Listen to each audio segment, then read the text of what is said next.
¿Qué tal, colegas? El día de hoy vamos a revisar pancreatitis aguda y crónica, siendo la estrella del día la pancreatitis aguda. Y me gusta comparar este tema con insuficiencia cardíaca porque ambos se han ido transformando a lo largo del tiempo. Lo que estudiamos, sobre todo en relación al diagnóstico y tratamiento en la Facultad de Medicina, al día de hoy ha cambiado. Afortunadamente, la parte anatómica, la bioquímica, la fisiología, la fisiopatología e incluso la parte epidemiológica del paciente característico sigue siendo lo mismo. Por lo tanto, el día de hoy vamos a recordar todo esto y también vamos a pulir el diagnóstico y tratamiento de acuerdo a las últimas guías mexicanas. Y vámonos con la pancreatitis aguda. La definición nos dice que es una inflamación aguda del páncreas que puede causar complicaciones sistémicas y o locales, así como disfunción o falla orgánica. Afortunadamente, la gran mayoría de pacientes, hasta un 80%, presenta un cuadro leve que se autolimita y se resuelve en una semana. Es la enfermedad pancreática más frecuente en el mundo. Y si bien la gran mayoría, ya lo vimos, es leve y se autolimita, un 20% de los pacientes presenta una pancreatitis moderada a grave. Otro 20% vamos a encontrar recurrencia y la edad en donde normalmente afecta la pancreatitis aguda es de 40 a 55 años de edad. Vámonos con las causas. La primera, litos. En segundo lugar, alcoholismo. Y en tercer lugar, hipertrigliceridemia. Hasta un 30% de los casos no se identifica una causa. Y algo importante que siempre me preguntan, ¿me tengo que saber los porcentajes de manera específica o qué pasa si encuentro diferentes porcentajes? La realidad es que no se pregunta esto en el ENARM, se llega a preguntar de manera muy esporádica, pero, por ejemplo, la guía de práctica clínica de pancreatitis aguda más actual te maneja un valor en la introducción, otro en la justificación y otro en las evidencias y recomendaciones. Pero a pesar de que son números distintos, se mantiene una constante. Los litos es la primera causa, el alcoholismo es la segunda causa y los triglicéridos también son la tercera causa. Entonces, esto nos dice que lo más importante a recordar es el orden. Primer lugar, litiasis, segundo lugar, alcoholismo y tercer lugar, hipertrigliceridemia. Eso es lo que debemos saber, colegas. De ahí nos vamos con la mortalidad. En este caso tenemos hasta un 20% de mortalidad, pero en casos graves. Y vamos con la fisiopatología. Esta fisiopatología me gusta mucho porque habla de enzimas pancreáticas y recordemos que el páncreas tiene dos funciones, una endocrina y una exócrina. La exócrina nos va a ayudar a la degradación de macronutrientes y vamos a encontrar varias enzimas, la tripsina, la carboxipolipeptidasa, la fosfolipasa A2, la elastasa y estas nos van a ayudar a nivel intestinal, de nuevo, a la degradación de macronutrientes y que nosotros los podamos absorber. Pero, ¿qué pasa si algo obstruye la secreción del páncreas exócrino? Se va a empezar a acumular por algún lito, no deja pasar todo este contenido pancreático, se empieza a acumular en el páncreas y se activa. ¿Esto qué va a generar? Una autodigestión pancreática, como si se empezara a comer el páncreas. Y evidentemente esto condiciona edema, inflamación e incluso necrosis pancreática. Si sigue evolucionando o es un proceso grave, podemos encontrar respuesta inflamatoria sistémica e incluso falla orgánica. De ahí la importancia y podemos entender cómo empieza de manera local, pero puede ir avanzando este proceso inflamatorio. Factores de riesgo, en primer lugar, ya lo vimos, litiasis, de ahí tenemos consumo de alcohol y de ahí tenemos algunas mutaciones, sobre todo a nivel alcohólico y a nivel hereditario en relación a pancreatitis, que se las dejo ahí solamente para que las conozcan. Vienen en la guía de práctica clínica, seguramente no se van a preguntar, pero no está de más que las tengamos. Y en tercer lugar, la hipertrigliceridemia, que obviamente todo esto va relacionado con la etiología. Vamos con la clínica y es una de las clínicas más características de medicina que seguramente ya manejan desde la facultad, el internado y el servicio. Dolor epigástrico intenso que se irradia hacia la espalda en hemicinturón o cinturón. Además se acompaña de náusea y vómito. Esta es la triada característica de pancreatitis aguda. Además podemos encontrar estreñimiento, distensión abdominal, fiebre, ictericia e incluso dolor a la palpación. Pero de nuevo lo más importante es el dolor característico y ahorita lo vamos a ver en el diagnóstico. ¿Qué signos podemos encontrar? Encontramos tres que vienen en la guía y que quiero que memoricen: el de Gray Turner, el de Cullen y el de Fox. El primero se refiere a equimosis en los flancos a nivel abdominal, el de Cullen, que es el más característico, equimosis periumbilical, y el de Fox se refiere a equimosis en el ligamento inguinal. También tenemos el de Bryant, que se refiere a equimosis escrotal. Muy importante recordarlo porque a pesar que no son tan frecuentes, se pueden llegar a preguntar. Vamos con el diagnóstico. Y pancreatitis me encanta porque la guía te dice, mira, 2 de los siguientes 3 es diagnóstico de pancreatitis.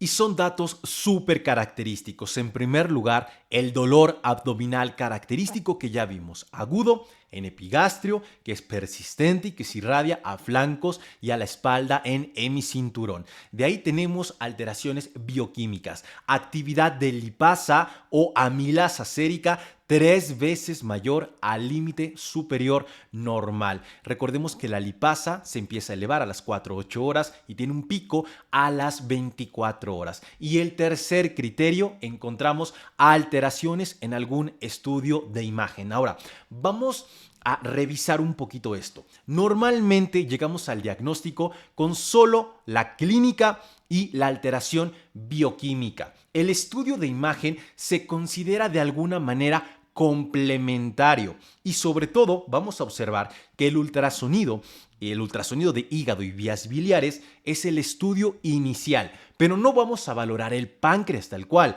vamos a buscar la causa, vamos a buscar etiología biliar o dilatación de la vía biliar. Y esto es muy importante de entender porque la tomografía sí nos sirve para valorar el páncreas, si está inflamado, si encontramos líquido o edema o si encontramos necrosis, pero la mayoría de las veces, ya lo vimos, hasta un 80% va a ser un cuadro leve autolimitado. Por lo tanto, no vamos a necesitar una tomografía. Ahora, si me preguntan a mí y tengo el recurso, yo siempre pediría una tomografía, pero para el examen, primero clínica, después bioquímica, lipasa sobre todo es la que más vamos a utilizar y después estudio de imagen, sobre todo para conocer la causa solicitamos el ultrasonido. Ya para evaluar el páncreas tal cual, una tomografía que no es necesaria siempre, solamente en casos seleccionados, como cual sospecha de necrosis que ya vimos va a ser poco frecuente. Esto es muy importante que lo podamos entender y sobre todo aplicar, ¿no? Porque seguramente les han preguntado esto, que la tomografía, que el Baltasar, que la necrosis, que si le hago punción. Y sí, eso era importante, pero el día de hoy se ha demostrado que no tiene un impacto tan fuerte en la mortalidad. Por lo tanto, ha sido desplazado. Y lo mismo pasa con los criterios que ahorita vamos a revisar. Entonces, estudio de imagen, ecografía abdominal en primer lugar, sobre todo para conocer la causa. Y de ahí tenemos la tomografía que nos va a ayudar a evaluar el páncreas específicamente, sobre todo nos va a ayudar a detectar necrosis. Y ya vimos, es en un porcentaje pequeño que vamos a encontrar esto. Vamos con la clasificación. La clasificación que hay que tener en cuenta son los criterios de Atlanta, que nos van a ayudar a clasificar la pancreatitis aguda en leve, moderadamente grave y grave. La pancreatitis aguda leve es aquella en donde no hay falla orgánica, tiene un curso corto y es autolimitada. De ahí tenemos la moderadamente grave. Aquí encontramos fallo orgánico transitorio de menos de 48 horas o alguna complicación local. Y por último tenemos la forma grave, en donde vamos a encontrar insuficiencia orgánica persistente de más de 48 horas, en donde además encontramos complicaciones locales y sistémicas. Esa es la clasificación de Atlanta y esta sí se la tienen que saber. Ahora, ¿cómo vamos a definir fallo orgánico? Vamos a utilizar el score de Marshall y si cumple cualquiera de los siguientes, que equivaldría a 2 puntos, podemos hablar de fallo orgánico. A nivel pulmonar, una PaO2 sobre una FiO2 de menos de 300. A nivel renal, una creatinina mayor a 1.9 y a nivel circulatorio, una presión arterial sistémica que va a ser menor a 90 y que no responda a líquidos. Eso nos va a hablar de fallo orgánico y eso va a ser el score de Marshall. Estos criterios, los de Atlanta y el score de Marshall, sí les recomiendo que se lo sepan porque nos ayuda a clasificar nuestra pancreatitis. Y de ahí nos vamos con el pronóstico y aquí vamos a utilizar el BSAP. El BSAP es muy importante porque te habla de mortalidad. Y a partir de un puntaje de 3, hablamos de mortalidad elevada. Puntaje de 3 hasta un 10% de mortalidad. Puntaje de 4 hasta un 17%. Y un puntaje de 5 más de 20% de mortalidad. Y el BSAP lo que nos ayuda a valorar es el boom, nos ayuda también, más bien utiliza la escala de coma de Glasgow, utiliza datos de síndrome de respuesta inflamatoria sistémica, edad y también, por último, la presencia de derrame pleural. Entonces, esto es lo que va a ayudarnos a valorar el BSAP. La verdad es que aquí también recomiendo que se lo aprendan, sobre todo la mortalidad que va relacionada. Y también les dejo los criterios de síndrome de respuesta inflamatoria sistémica que también nos valora el BSAP. Vamos con el tratamiento. Yo sé que todos querían llegar a esta parte. A mí me tiene muy emocionado hablar de tratamiento de pancreatitis porque es una de las cosas que más ha evolucionado en los temas que yo he ido leyendo a lo largo de los años, lo mismo que insuficiencia cardíaca con los nuevos tratamientos. Y aquí vamos a encontrar 3 pilares en pancreatitis. En primer lugar, restitución de líquidos. Es la parte más importante y que más impacto tiene sobre la mortalidad. Pero no cualquier tipo de restitución de líquidos. Antes, entre más líquidos le metías a un paciente con pancreatitis, mejor. Pero se ha documentado que esto no generaba un verdadero beneficio, incluso podría dar complicaciones. Por lo tanto, la restitución de líquidos debe ser con metas y objetivos de reanimación. Debemos buscar una frecuencia cardíaca menor a 120, una PAM de 65-85 milímetros de mercurio y una diuresis que sea mayor a 0.5 a 1 mililitro por kilo por hora. Y la infusión que vamos a indicar es Ringer lactato de 5 a 10 mililitros kilo hora. Si bien no hay estudios que te digan el Ringer lactato es la mera onda, se prefiere sobre la solución salina. Entonces, si les preguntan, Ringer lactato a esta velocidad de infusión y vamos a buscar metas de reanimación. No solamente vamos a meter líquido a lo loco porque podemos generar mayor problema. En segundo lugar, la analgesia. Otro dato que cambia bastante, vamos a utilizar la escala del dolor de la OMS. Iniciamos con AINES y pasamos a opioides. Antes había ahí mucha controversia que si generaba contracción del esfínter de Odí, pero se ha visto que como tal no se genera una contracción del esfínter de Odí con los opioides. Entonces se pueden utilizar sin ningún problema, sobre todo la meperidina y el tramadol. Van a ser los de elección. Y de ahí nos vamos con la nutrición temprana. Otro pilar en el tratamiento y me encanta porque son cosas que parecen básicas, ¿no? Dejamos de lado la punción, la necrosectomía, las cosas que están ahí un poquito difíciles y que se deben de realizar obviamente en segundo y tercer nivel. Y esto sí es algo que nos pueden preguntar al médico general. Tratamiento de elección en paciente con pancreatitis aguda, restitución de líquidos, analgesia y nutrición temprana, siendo lo que más impacta en la mortalidad la restitución de líquidos. Me está encantando este tema, colegas. Y hablando de la nutrición temprana, otra parte muy importante que ha cambiado es iniciar la alimentación lo más rápido posible. ¿Qué dieta líquida? No, sólida, pero eso sí, baja en grasas. Siempre que se pueda dar alimentación al paciente, hay que dársela. ¿Cuál sería la contraindicación? Que tenga vómito, náusea o ilio. Entonces, si no cumple ninguna de estas, vamos a darle de comer sólido, bajo en grasas, a tolerancia. Ahora, ¿cuándo vamos a indicar una sonda nasoyeyunal? Solamente si no tolera la vía oral por 3 días. Y por último, tenemos la nutrición parenteral total. Este es el último escalón. Solamente lo vamos a reservar para pacientes muy graves, a lo mejor que estén en UCI, con una pancreatitis severa, con una necrosis a lo mejor muy fuerte o que ya tuvieron un procedimiento quirúrgico. Ahí podemos indicar nutrición parenteral total. Colegas, esta es la base del tratamiento y lo más preguntable. Ahora vámonos con la parte más específica. Antibiótico, ¿cuándo va a estar indicado? Solamente si tenemos necrosis infectada, si tenemos una fuerte sospecha de infección. Ya no se va a utilizar de manera profiláctica, ya no se va a utilizar de acuerdo a parámetros. Si nosotros sospechamos una infección, vamos a indicar antibiótico. De ahí nos vamos con la CEPRE. Ahora, la CEPRE tiene indicaciones también muy precisas. Debemos encontrar etiología biliar, que sería lo más frecuente, pero además debe estar acompañado de gravedad. Y la indicación más precisa y la indicación absoluta que básicamente encontramos en todas las bibliografías es la colangitis. Paciente con pancreatitis acompañado de colangitis, CEPRE de manera urgente. Si no, observamos gravedad. Es un paciente grave, ok, podemos plantear una CEPRE. O hay dilatación de vía biliar, nos planteamos una CEPRE. ¿Por qué es esto? Porque la mayoría de pacientes, y me voy a regresar a la parte inicial, colegas, así de importante, el 80% tiene un cuadro leve y autolimitado. Si tú le realizas una CEPRE a un paciente con un cuadro leve, puede incluso empeorar y hacer una pancreatitis mayor. De ahí que solamente sean estas las indicaciones.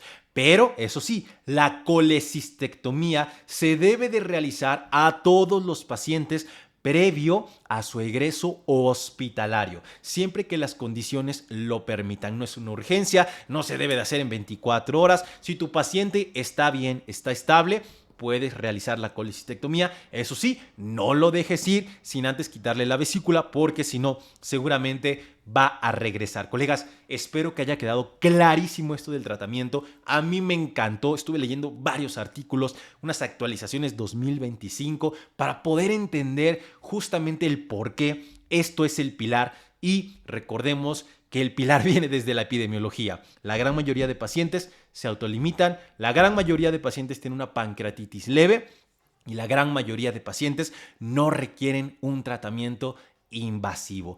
Vámonos ahora sí con las complicaciones, en donde encontramos dos importantes: la necrosis pancreática y las colecciones líquidas que pueden acabar formando un pseudoquiste. Vamos a iniciar con la necrosis porque es la más preguntable. ¿Qué es lo que pasa? Se puede presentar en pacientes con una pancreatitis necrótica grave. Anatómicamente podemos encontrar dos tipos de pancreatitis: la necrótica grave y también la intersticial o edematosa, que sería la forma leve, ¿no? Eso de manera anatómica. Ya vimos la clasificación de acuerdo a los criterios de Atlanta, que es la más importante de todas. Entonces, tengo un paciente grave, probablemente tiene necrosis, vamos a realizarle una tomografía con contraste. Aquí sí, para buscar las áreas de necrosis. Ahora, tengo un síndrome de respuesta inflamatoria sistémica, tengo leucocitosis, todo me indica que hay una leucocitosis, a lo mejor con aumento de neutrófilos, todo me indica que tengo una infección bacteriana. Entonces vamos a dar tratamiento antibiótico. ¿Qué antibióticos vamos a indicar? Imipenem o quinolona, solamente ante esta situación. Y esto me gusta mucho también porque ya no es dependiendo del grado de necrosis, dependiendo de la PAF, dependiendo... No. A ver, tú sospechas fuertemente una infección bacteriana, indica antibiótico, ¿vale? Y la cirugía la vamos a retrasar lo más que se pueda porque la necrosectomía es muy invasiva y de nuevo vamos a darle tiempo al paciente a que la inflamación vaya cediendo y que vaya mejorando. Obviamente esto ya es de segundo o tercer nivel de atención, así que no nos lo van a preguntar, pero no está de más saberlo. Y vamos con las colecciones líquidas y pseudoquistes. Estas aparecen en una pancreatitis intersticial o edematosa, es decir, una pancreatitis leve. Si no tienen una pared definida, hablamos de una colección. Si tienen una pared definida y sobre todo después de 4 semanas, podemos pensar en un pseudoquiste. De nuevo, las colecciones que no se resuelven, que persisten por más de 4 semanas, entonces pueden formar un pseudoquiste. Afortunadamente, la gran mayoría de colecciones son autolimitadas, resuelven de manera espontánea y no requieren un tratamiento. También los pseudoquistes, cuando son de menos de 4 centímetros, llegan a tener una resolución espontánea. ¿Cuándo se van a tratar los pseudoquistes? Solamente si dan sintomatología, si tiene datos de infección o de hemorragia. De nuevo, este tema ha ido evolucionando, a mi parecer, para bien, porque se ha vuelto mucho más sencillo de entender y de tratar. Por último, complicaciones sistémicas, la falla orgánica persistente que requiere evidentemente un tratamiento en una unidad de cuidados intensivos mediante un montón de cosas, ¿no? Entonces, aquí no nos vamos a meter, solamente recordar que es una causa también de complicación, y el seguimiento. Podemos encontrar disfunción endocrina, aquí es en este caso es exócrina, para el uso de enzimas pancreáticas, y la disfunción endocrina, ahora sí, en un 30% puede requerir el uso de insulina porque nos puede generar una diabetes de origen pancreático. Qué tema, la verdad, muy bonito. En donde podemos utilizar mucha ciencia, ¿no? Desde la fisiología, la bioquímica, desde la clínica, ¿no? La clínica característica, el diagnóstico y el tratamiento. Y por último tenemos el algoritmo, colegas. Tenemos un paciente con diagnóstico de pancreatitis aguda, clasificamos la gravedad, nos vamos a los criterios de Atlanta, ya lo clasificamos, vamos a indicar analgesia y vamos a evaluar esto de acuerdo a la escala de la OMS sin ningún problema, desde AINES hasta opioides. De ahí vamos a iniciar tempranamente la alimentación por vía oral siempre que se pueda, a menos que esté contraindicado. Podemos ver la vía parenteral y de ahí vamos con el tratamiento de líquidos que ya observamos aquí de manera específica, ¿no? Ringer lactato, 5 a 10 mililitros, pero siempre con objetivos de reanimación. Y vamos con la pancreatitis con necrosis infectada. Tenemos la sospecha ya definida de que está infectada, vamos a dar tratamiento de antibióticos de amplio espectro, ya lo vimos, imipenem o quinolonas, y de ahí si hay o no complicaciones. Si no hay complicaciones, retrasamos el tratamiento quirúrgico lo más posible. Y si hay alguna complicación, si mi paciente no está mejorando, bueno, entonces sí me planteo un tratamiento invasivo, ya sea un drenaje percutáneo, cultivo y antibiótico, ya de acuerdo a el antibiograma. Y en caso de que podamos realizar tratamiento quirúrgico, vamos a realizar cirugía, y siempre que se pueda, mínimamente invasiva. El principal cambio en pancreatitis es no le hagas tanto. Eso es lo principal. Siempre manténlo sencillo. Y con eso vamos a resumir no solamente pancreatitis, sino todos los temas que revisamos. Tratar de hacerlo sencillo, tratar de pensar como médicos de primer nivel y qué es lo que haría primero antes de saltar alguna cosa rara.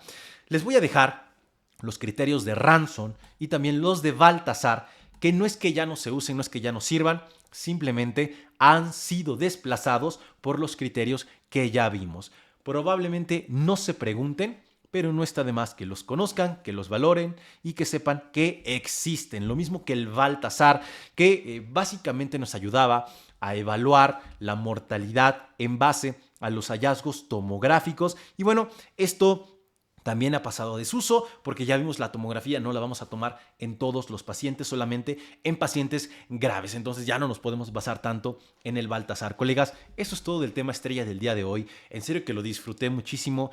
Explicamos varias cosas muy bonitas y espero que haya quedado muy claro. Vamos con pancreatitis crónica, que es complementario. Aquí hablamos de un proceso inflamatorio crónico del páncreas y esto conduce a lesiones fibróticas.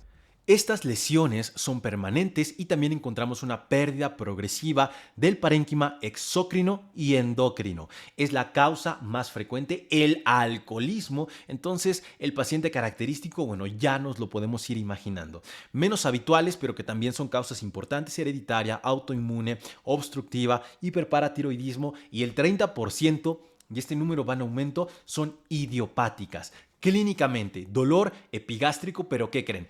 Crónico, esteatorrea y pérdida de peso. ¿Por qué? Porque mi páncreas exócrino no está funcionando bien. Entonces, no puedo absorber de manera adecuada las grasas y todo lo empiezo a pues desechar. Y por último, diabetes de origen pancreático. Esta triada es súper clásica, pero solamente la vamos a observar en un 30%. Si les llegan a preguntar pancreatitis crónica, que lo dudo bastante, seguramente se los van a preguntar de esta manera. Y por último, podemos encontrar también calcificaciones pancreáticas. El diagnóstico: clínica más un estudio de imagen. Y aquí el estudio de imagen de elección va a ser la ecoendoscopía, donde vamos a tener una clasificación, unos criterios que son los de Rosemont, que básicamente nos hablan de atrofia, márgenes o lesiones hipercoicas, y también encontramos calcificaciones. Esto no se lo deben de saber, solamente sepan que pues se pide la ecoendoscopía para confirmar nuestro diagnóstico, y también solicitamos prueba de elastasa fecal, así como prueba de secretina. Aquí los niveles de amilasa y lipasa suelen ser normales y podemos encontrar también pseudoquistes. El tratamiento: hay que abandonar la ingesta de alcohol, de tabaco y una dieta baja en grasas para mejorar los síntomas. Si encontramos esteatorrea, podemos indicar enzimas pancreáticas que hagan esta función de páncreas exócrino, y si tenemos dolor, analgesia. Si tenemos un paciente con diabetes de origen pancreático, pues le vamos a indicar insulina, y en caso de que persista el dolor o se complique la situación, podemos indicar cirugía. Colegas, eso es todo. Espero que les haya gustado el tema, pero sobre todo espero que lo hayamos entendido, y cómo va cambiando la medicina. Creo que es algo que hay que analizar.